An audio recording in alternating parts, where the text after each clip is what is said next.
Jadi pemuda yang berbeda.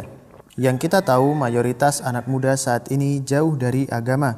Mereka lebih identik dengan kenakalan, tawuran, juga pergaulan dengan lawan jenis yang bebas. Pemuda yang dibahas kali ini adalah pemuda yang berbeda dari lainnya. Siapa mereka? Dari Abu Hurairah radhiyallahu anhu dari Nabi sallallahu alaihi wasallam, beliau bersabda, 7 golongan yang dinaungi Allah dalam naungannya pada hari di mana tidak ada naungan kecuali naungannya. Yaitu imam yang adil, seorang pemuda yang tumbuh dewasa dalam beribadah kepada Allah, seorang yang hatinya bergantung ke masjid, 2 orang yang saling mencintai di jalan Allah, keduanya berkumpul karena Allah dan berpisah karena Allah. Ada seorang laki-laki yang diajak berzina oleh seorang wanita yang mempunyai kedudukan lagi cantik, lalu ia berkata, aku benar-benar takut kepada Allah. Seorang yang bersodako dengan satu sodako, lalu ia menyembunyikannya sehingga tangan kirinya tidak mengetahui apa yang diinfakkan oleh tangan kanannya. Serta ada seorang yang berzikir kepada Allah dalam keadaan sepi, lalu ia meneteskan air matanya. Hadis riwayat Bukhari dan Muslim. Kalau kita lihat pemuda dengan sifat seperti di atas, itulah pemuda yang luar biasa dan berbeda dengan pemuda lainnya. Kalau ada pemuda yang sudah belajar menjadi seorang pemimpin dan berusaha untuk adil dan jujur, itu luar biasa. Kalau ada pemuda yang tumbuh dalam ibadah pada Allah, yaitu senangnya dekat dengan majelis ilmu, senangnya dekat dengan Al-Quran dan menghafalkannya, lalu pegangannya setiap harinya adalah Al-Quran dan buku agama, bukan buku komik atau cerita bualan, sungguh luar biasa dan ini jarang ditemukan.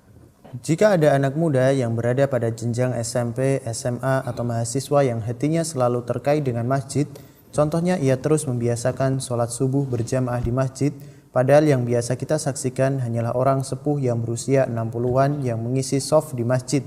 Pemuda seperti ini sungguh luar biasa. Begitu pula jika ada pemuda yang malah menjadi imam masjid dengan lantunan Qur'annya yang indah, juga lantunan azannya yang enak didengar, itu memang beda dengan lainnya. Seperti ini jarang kita temukan karena kebanyakan ditemukan anak muda itu lalai dan senang berfoya-foya.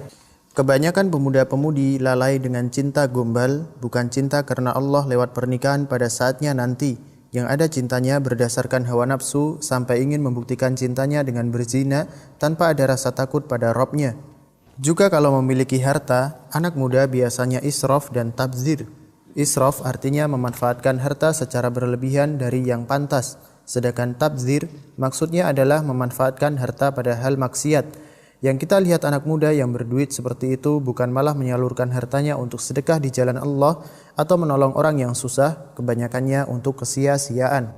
Jarang yang kita lihat rajin berzikir dengan menyendiri hingga meneteskan air mata. Yang ada di antara mereka adalah pemuda yang hafal berbagai lagu dari berbagai penyanyi terkenal dari dalam negeri maupun luar negeri. Itu yang mereka dendangkan di jalan bahkan sampai berada di toilet saat buang hajat. Kalau ada pemuda yang mempunyai 7 sifat seperti yang disebutkan dalam hadis di atas, sungguh luar biasa dan memang benar-benar berbeda dari lainnya. Sungguh benar-benar luar biasa berbeda dari yang lainnya.